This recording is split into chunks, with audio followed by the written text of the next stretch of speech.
Salut à tous, on se retrouve pour parler du Real Madrid en ce lundi 5 septembre. Donc on commence aujourd'hui directement avec le match avant-hier. Donc c'était pour le compte de la 4e journée de Liga. Le Real Madrid recevait pour la première fois cette saison l'équipe du Betis Séville et le Real Madrid s'est imposé 2-1 dans cette rencontre. Donc Vini Junior et Rodrigo, les deux cracks brésiliens, buteurs à un côté Real Madrid. Donc les statistiques du match, voilà, que c'est joué samedi en plein après-midi. Donc 50% de possession de balle pour les deux équipes, mais les tirs en nette faveur des Madrilènes, plus de 22 tirs pour le Real Madrid et 8 seulement pour le Betis Séville, 8 tirs pour le Betis, 4 tirs cadrés. Donc le Real Madrid également, 22 tirs, 4 tirs cadrés seulement, beaucoup de tirs hors cadre, mais voilà, on va dire que sur ces 4 tirs cadrés, 2 ont fini au fond défilé, 1 de plus, on va dire, que l'équipe du Betis Séville, ce qui donne bien sûr 3 points de plus au Real Madrid dans ce classement.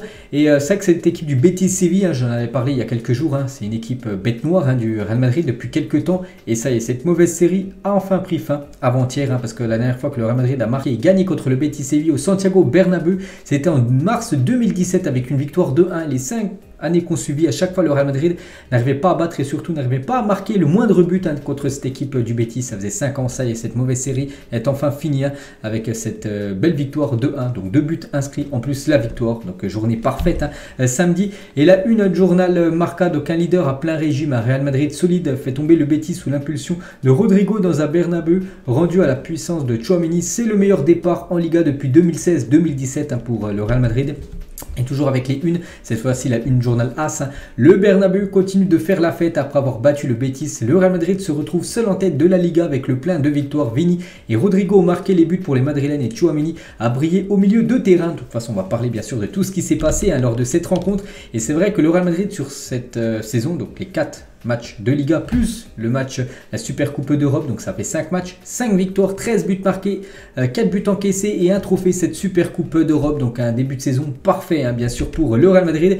Et juste en championnat, donc c'est du 4 sur 4, le Real Madrid est la seule équipe des 5 meilleures ligues, donc les 5 gros championnats européens, à avoir remporté tous ces matchs. Et il reste encore Arsenal. Arsenal a perdu hier contre l'équipe de Manchester United. Du coup maintenant il n'y a plus que le Real Madrid qui a tout remporté, en gros carton plein en ce début de saison en championnat. Donc félicitations à cette équipe madrilène. On peut voir le classement, donc le Real seul en tête actuellement de la Liga, 12 points, donc 11 buts marqués, 4 buts encaissés, plus 7 en différence de but. On peut voir que le Barça, qui sera le grand rival bien sûr du Real Madrid cette saison, est à 2 points derrière les Madrilènes.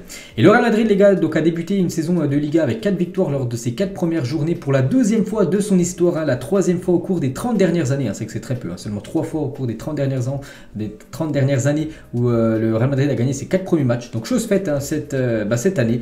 Donc voilà, c'est peut-être de bon augure bien sûr pour la saison bien sûr à venir. On va parler du coach Carlo Ancelotti, le message qu'il a pu mettre sur ses réseaux sociaux. Donc victoire fantastique au retour à la maison avec notre peuple dans un match très exigeant contre un grand rival. Passons maintenant à la Champions League, bien sûr, ce match de Ligue des Champions demain, on parlera tout à l'heure. Toujours avec Ancelotti, donc il égale Del Bosque en tant que 3e entraîneur avec le plus de victoires de notre histoire, donc 133 victoires en gros. Donc déjà entraîneur ayant enregistré le plus de victoires sur le banc du Real Madrid, donc Del Bosque et Ancelotti, 133 pour les deux. Donc félicitations bien sûr à Ancelotti et bien sûr à Del Bosque pour cette magnifique statistique. Toujours avec Carlo Ancelotti, donc nous avons bien commencé la saison, donc des déclarations de sa part. Le match a été difficile, mais quand on a commencé à contrôler le ballon, on a bien joué. Il a également dit, donc tout d'abord l'objectif est de jouer un football efficace qui nous permette d'obtenir les 3 points dans tous les matchs. L'efficacité que nous avons nous aide à faire de bonnes transitions et à marquer des buts. Il a également dit à Benzema, beaucoup de remplaçants, Mareno, Hazard, Rodrigo, Asensio, Modric. Nous n'allons pas épuiser Karim, c'est certain. Nous jouons tous les 3 jours et nous allons lui donner du repos physiquement. Il va bien, donc demain, je pense quand même qu'il va le mettre titulaire, vu que c'est la Ligue des Champions, mais certainement le prochain match, le week-end qui arrive, là, en Liga, Benzema pourrait être sur le banc pour le laisser souffler. C'est vrai que là, maintenant, c'est des matchs tous les 3 jours. Et bien sûr, il va falloir faire énormément de rotation pour éviter les blessures. Toujours avec Ancelotti concernant Asensio et Eden Hazard. Je peux compter sur eux, mais je ne sais pas le temps de jeu qu'ils auront. Les changements devaient mettre de l'énergie au milieu partout. Ils auraient pu rentrer pour mettre plus de qualité devant. Mais à 2-1, ce n'était pas nécessaire. Donc c'est pour ça en gros qu'ils ne sont pas rentrés en cours. Enfin, je ne prends pas qu'ils sont rentrés en jeu. Asensio et Eden Hazard, pourtant 2 joueurs, surtout Eden Hazard qu'on avait dit que ça allait être sa saison. Pour l'instant, il est cloîtré sur le banc, le joueur belge. Toujours avec Carlo Ancelotti, faire une composition est très compliqué, presque impossible. Vous laissez de côté des joueurs qui pourraient jouer pour n'importe quelle équipe dans le monde. Les joueurs sont impliqués, ils savent parfaitement qu'ils ne peuvent pas tout le temps jouer. Il a également parlé de Rodrigo, buteur. C'est un attaquant spécial car il peut jouer à tous les postes. Il est rapide, intelligent, sans le ballon, efficace en 1 contre 1. Son apprentissage est terminé et maintenant c'est totalement un joueur du Real Madrid. Bien sûr, voilà, l'apprentissage est déjà fini depuis quelques temps. Maintenant c'est un joueur cadre de cette équipe malgré qu'il n'a pas ce statut de titulaire. Rodrigo, on sait que c'est un super sub, surtout en Champions League la saison dernière. Bon, il a commencé titulaire contre le Betis, en plus il a été présent et décisif avec son but. Mais bon, voilà, dans l'équipe type, vraiment, lors d'un grand match de Ligue des Champions, pour moi je le mettrais quand même sur le banc. Mais le faire rentrer en cours de jeu, là, c'est bien sûr quelqu'un de très important. Toujours avec Carlo, donc nous sommes très confiants dans notre qualité. Mardi soir, nous aurons un match très compliqué car le Celtic est dans une dynamique fantastique. Et nous devrons être préparés, bien sûr, pour ce match de Champions League, qu'on va parler un peu tout à l'heure. Et beaucoup demain, ce sera un épisode aussi consacré à 100% sur le Real Madrid. Toujours avec Carlo, donc Kroos et Modric, ils sont importants, ils sont un exemple pour nous. Les gérer est la chose la plus facile que j'ai eue dans ma carrière. Et pour finir avec Ancelotti, on a bien commencé. Mais on savait que ça allait être un match difficile contre le Betis Séville. On avait de la verticalité avec le ballon, avec de bonnes combinaisons. On a raté la dernière passe, mais on a eu beaucoup d'occasions et on méritait de gagner. C'est vrai que je vous ai montré les stats juste avant. Bien sûr, le Real Madrid méritait à 100% de remporter cette rencontre. Et toujours avec Ancelotti, les favoris de la Liga. Il n'y a pas de favoris, ça sera très compétitif. Voilà, il ne faut pas dire que le Real Madrid est favori. C'est une équipe qui peut remporter, bien sûr, ce championnat espagnol avec peut-être 2-3 autres équipes, comme le Barça, comme l'équipe de Séville ou même l'Atlético Madrid. Mais voilà, il ne faut pas se mettre de la pression, dire que c'est les grands favoris. On verra ce que ça va donner. Pour l'instant, on a 4 matchs, 4 victoires. Donc, c'est des débuts parfaits. Voici le 11 de départ pour cette rencontre qui avait lieu avant-hier. Donc, bon, il a fait pas mal de changements. Par exemple, à Rodrigo, j'ai dit qu'il a commencé titulaire. Camavinga également qui a commencé titulaire en milieu de terrain. Donc voilà le 11, bien sûr, le 11 de départ. Et les trophées de la Ligue des Champions de la Super Coupe d'Europe ont été présentés aux supporters du Bernabeu avant la rencontre. Bien sûr, ces 2 trophées qui n'avaient pas été encore présentés aux fans madrilènes, vu qu'il n'y a toujours pas eu de match officiel du côté du Santiago Bernabéu. Et chose faite maintenant avec ce trophée de la Champions League remporté le 28 mai dernier et la Super Coupe d'Europe remporté, je crois que c'était le 12, si je ne me trompe pas, le 12 août, donc il y a bientôt un mois. Donc voilà, 2 trophées bien sûr présentés aux supporters. Donc voilà, une petite info. Et donc voilà. On va parler maintenant, des joueurs. Et on va commencer tout d'abord avec Vini Junior. Vini Junior, décisif, c'est lui qui ouvre le score dans cette rencontre. En plus, un magnifique but. Le gardien sort, petit lob de Vini Junior. Parfait, grosse finition. Et Vini, les gars, le premier joueur du Real Madrid à marquer au Bernabeu en Liga contre le Betis depuis 5 saisons. J'allais dire avec cette statistique, cette série de plus de 5 ans sans marquer. Donc c'est lui, les gars, qui casse enfin cette mauvaise série. La dernière fois, c'était Sergio Ramos en mars 2017 qui avait été buteur contre l'équipe du Betis. Donc félicitations à Vini. Et la finition, je vous ai dit, de Vini Junior, voilà, le gardien sort et du coup petit lob, très beau but de la part de Vini Junior. Donc la passe D, c'est David Alaba, les gars, qui a délivré cette magnifique ouverture pour le but de Vini. Donc voilà quelques autres photos de Vini Junior. Cette fois-ci, on va parler de son collègue Rodrigo, lui également buteur. Les 2 cracks brésiliens, c'est lui qui inscrit le 2e but, un but synonyme des 3 points. Donc félicitations à Rodrigo, donc 80 minutes jouées. Donc 3 coups, un dribble réussi, 2 passes clés, une grande chance créée, donc une occasion et un but. Donc parfait en gros ce match de Rodrigo. Quelques déclarations de sa part. Je veux toujours être titulaire, je suis très heureux de pouvoir aider mon équipe au moment où nous en avons le plus besoin. Je m'améliore chaque jour. Depuis ma blessure, je suis meilleur que le match précédent. Il a également dit nous sommes très heureux de nos 4 victoires. Mais ce n'est que le début de la saison, c'est le fruit de notre travail. Nous revenons devant nos supporters avec une victoire face à une équipe contre laquelle il est très difficile de gagner, cette équipe de Séville. Et jouer sur l'aile droite, je veux toujours être titulaire, peu importe où je joue. Fede est un crack et il peut aussi jouer au milieu de terrain. Donc voilà, il dit que lui, il peut occuper bien sûr ce poste de ailier droit qu'occupe souvent comme Fede Valverde et Valverde en milieu de terrain. Donc voilà, et après il dit il peut jouer un peu partout, même en défense les gars, il serait ok pour jouer. Rodrigo, du moment qu'il joue, il veut jouer. Bon après il a joué quasiment le match à 80 minutes, donc on verra au fil des matchs bien sûr si Ancelotti va vraiment lui donner beaucoup de minutes pour jouer. Il y a eu un petit message les gars sur le Twitter officiel, voilà un petit message, un salut supporters. Donc merci beaucoup pour vos encouragements en gros, donc à la madrilène. Donc voilà le message aux fans bien sûr madrilène envers de la part de Rodrigo. les autres photos de Rodrigo. Et l'autre en attaque, les gars, on a parlé de Vini, on a parlé de Rodrigo, on va parler aussi un petit peu de Karim Benzema. Donc Benzema a joué, Benzema n'a pas marqué, hein. Bon, c'est pas bien grave, bien sûr. Donc voilà, quelques photos du capitaine du Real Madrid. Et Benzema, les gars, même s'il n'a pas marqué, c'est toujours lui le deuxième meilleur buteur du top 5 en 2022, toute compétition confondue. Il est déjà 29 buts, Karim Benzema. Félicitations à lui. On va parler d'un autre Français, c'est lui qui a été le meilleur joueur du match. Donc c'est Tchouaméni, il impressionne vraiment tout le monde, Tchouaméni. Donc il a été élu homme du match de ce Real Madrid Betis samedi à 16h15. Félicitations Aurélien Tchouaméni, la grosse recrue du Real Madrid. Le Real a déboursé 80 millions d'euros plus 20 de bonus. Donc la plupart des duels gagnés, 16. La plupart des tacles, 7, c'est lui à chaque fois le numéro 1. La plupart des interceptions, 4. Et la plupart des récupérations, 11 récupérations. Et joueurs ayant remporté donc plus de 15 duels et réalisé plus de 7 tacles dans un match de Liga pour le Real Madrid depuis 2016-2017. Donc Casemiro 3 fois, Sociedad, Bilbao, Leganés et du coup maintenant Tchouaméni, les gars. Donc félicitations à ce joueur en plus qui remplace parfaitement Casemiro maintenant qui a quitté le club, on le sait.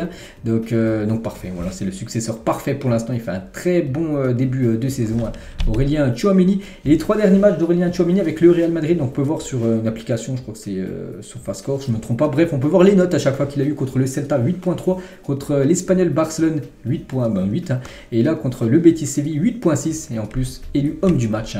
Donc rien à dire, c'est parfait actuellement ce qui montre. Je suis très content, nous avons les meilleurs fans du monde. Il a pu faire cette déclaration à la fin du match, Aurélien Tchouaméni. Et après la rencontre face au Betis, Florentino Pérez, donc le président du Real, serait allé dans le vestiaire pour prendre part à Aurélien Tchouaméni et lui dire: on dirait que tu es là depuis 10 ans, tellement qu'il s'est bien acclimaté, adapté, on va dire, à cette équipe du Real Madrid. En plus avec le départ de Casemiro, donc ça facilite les choses. Donc voilà, vraiment tout le monde est choqué, tout le monde est très heureux actuellement des performances de l'ancien monégasque. Et Emilio Butragueno, il a dit: Tchouaméni est un homme avec une grande personnalité, il couvre beaucoup de terrain, c'est un grand récupérateur, il est bon dans les airs, il sera plus important à chaque fois qu'il connaîtra mieux ses coéquipiers, c'est l'équilibre de l'équipe. Bien sûr, c'est un joueur qui joue au milieu de terrain. Bien sûr, il fait les fixettes avec la défense et avec l'attaque. Donc, ce qui montre déjà actuellement, c'est de bon augure quand même pour les saisons futures. Il a une grande marge encore de progression. Tchouaméni est encore très très jeune. Il a seulement, je crois, 22 ans. Et ses chaussures, les gars, lors du match contre le Betis Séville. Donc, Young King, donc en gros, jeune roi. On peut voir au-dessus du signe Nike. Je ne sais pas si vous arrivez à le voir, moi je vous le dis. Donc voilà, les crampons d'Aurélien Tchouaméni. On va parler d'un autre Français, un joueur, c'est vrai qu'on parle très très peu, mais il est toujours performant, toujours régulier. C'est Ferland Mendy, les gars. Donc, belle partie de Ferland Mendy qui a joué le match entier. Et Ferland Mendy, les gars, une précision de passe de 100% contre le Betis Séville. Donc en gros 43 passes tentées, 43 réussies pour Ferland Mendy, donc beaucoup actif sur son côté gauche. Donc belle partie bien sûr pour l'ancien lyonnais. Et lorsque Ferland Mendy, les gars, est titulaire, donc le Real Madrid a perdu seulement que 2 fois en Liga. Donc 66 fois il a commencé titulaire pour 50 victoires, 14 matchs nuls, seulement 2 défaites. Donc peut-être le porte-bonheur, on va dire, de cette équipe, le défenseur Ferland Mendy. Fede Valverde, bonheur complet, il a pu mettre sur ses réseaux sociaux par rapport à cette victoire. Il a eu un petit message aussi: nous avions hâte de jouer devant nos supporters. Donc avec notre famille, jouer chez nous a été superbe. Vu qu'oubliez pas que les 3 premières journées ont été à l'extérieur pour le Real. Il a aussi dit: on aborde la Ligue des Champions avec le même enthousiasme que l'an dernier et la même fierté de défendre cet écusson. Il faut continuer à travailler avec humilité et continuer à s'améliorer collectivement. On va être une équipe très difficile à battre. Bon, ça comme d'habitude. Le coach me demande d'apporter tout ce que je peux, j'essaye de m'adapter. Je peux être un atout en apportant de l'énergie en attaque, mais je prends plus plaisir au milieu de terrain. Voilà ce qu'il dit. Et nous avions un trait de rejouer au Bernabeu, c'était très agréable de revenir et encore plus de gagner devant bien sûr les supporters madrilènes. Notre photo de Valverde, tiens, avec Rodrigo après la célébration, bien sûr, après le but du crack Rodrigo. Thibaut Courtois, donc il a pris un but, Thibaut Courtois, lors de cette rencontre. Bon, après voilà, ça arrive de temps en temps. Donc rien de tel que de rejeu au Bernabeu. Bon, ouais, il a pris un but, mais l'équipe bien sûr s'est imposée. Il a mis un petit message, bien sûr, très content lui aussi de revenir à domicile au Santiago Bernabéu pour disputer cette rencontre. Daniel Ceballos, 4 sur 4 et en croissance. C'est toujours un match spécial maintenant pour prolonger la séquence en Ligue des Champions. Donc il dit que c'est un match spécial parce que cette équipe du Betis, n'oubliez pas qu'il avait failli aller du côté du Betis, c'est un club où il avait déjà joué dans le passé. Donc voilà, pour lui ça a été un match spécial spécial, mais il est très content bien sûr de la victoire contre cette équipe de Séville. David Alaba les gars, voilà ce qu'il a pu mettre sur ses réseaux sociaux. Et une petite info les gars, David Alaba est impliqué dans 5 buts lors de ses 8 derniers matchs avec le Real Madrid, 3 buts et 2 passes D, donc c'est lui qui a fait le passe D pour le premier but de Vini Junior, l'ouverture. Donc soit un de moins que lors de ses 43 premiers matchs avec la Casablanca, toute compétition confondue, 2 buts et 4 passes D. Voilà, donc pour vous dire qu'il est très performant sur les 8 derniers matchs, David Alaba.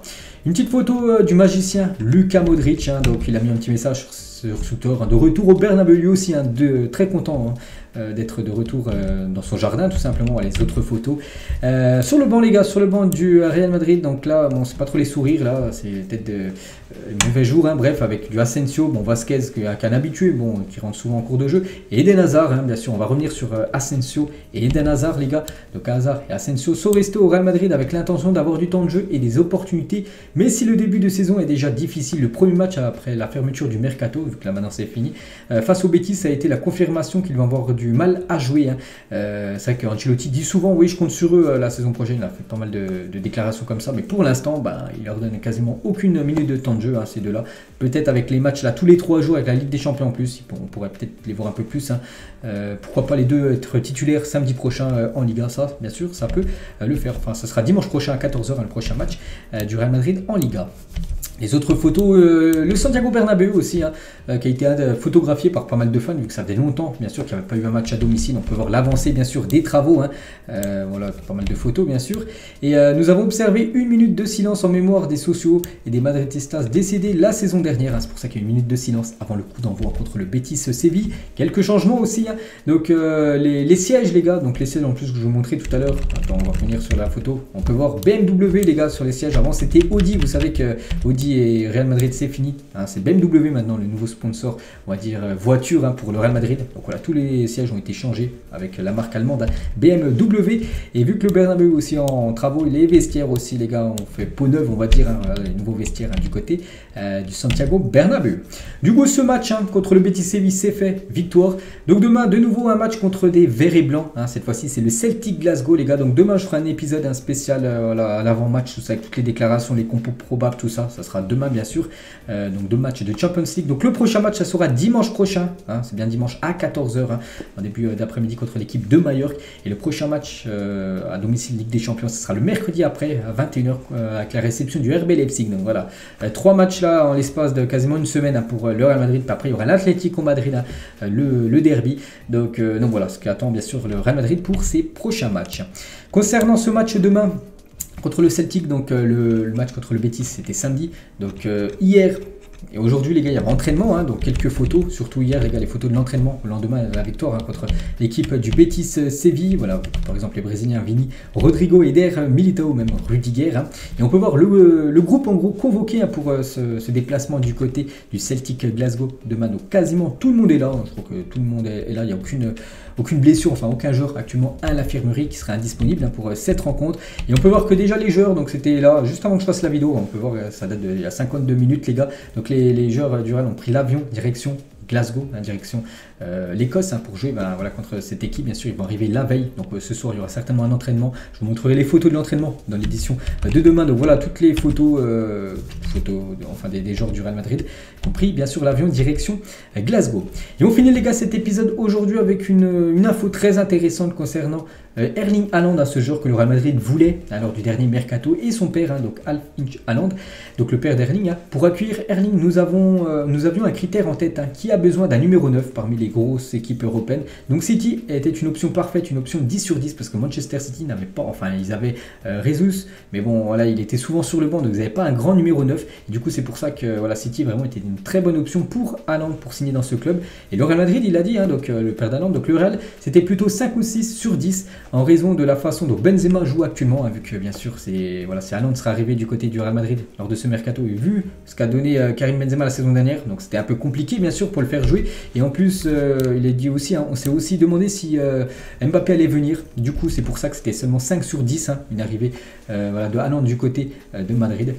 C'est pour ça qu'il a plus pris l'option on va dire Manchester City, mais bien sûr c'est un club, je Je pense qu'il jouera un jour dans sa carrière, Erling Haaland. Et comment dire non à un club légendaire comme le Real Madrid? Donc Erling Haaland, il a dit, bonne question, tu ne peux vraiment pas le faire. Hein. Donc voilà, un article du journal Marca. Donc c'est vrai que tu peux pas dire non au Real Madrid. Donc c'est vrai que dans 2 ans, moi je le vois arriver en 2024, les gars, quand même, Erling Haaland, le remplaçant de Karim Benzema dans cette équipe. Donc ça, c'est quand même une très bonne nouvelle. Hein. Bon, pas pour le prochain mercato 2023, mais peut-être dans 2 ans, les gars. Je pense que ça peut se faire et avoir Haaland du côté de Madrid. Hein. Ce serait bien sûr une magnifique recrue. Donc voilà, les gars, la fin de cet épisode. J'espère que ça vous a plu. Donc nous, on se retrouve demain. De nouveau, les gars, ce sera un épisode sur le Real Madrid concernant le Barça. Ça sera mercredi. On fera l'avant-match du Barça qui joue contre Plizen. Mercredi soir. Allez, moi, je vous laisse. Bonne journée à vous et à demain.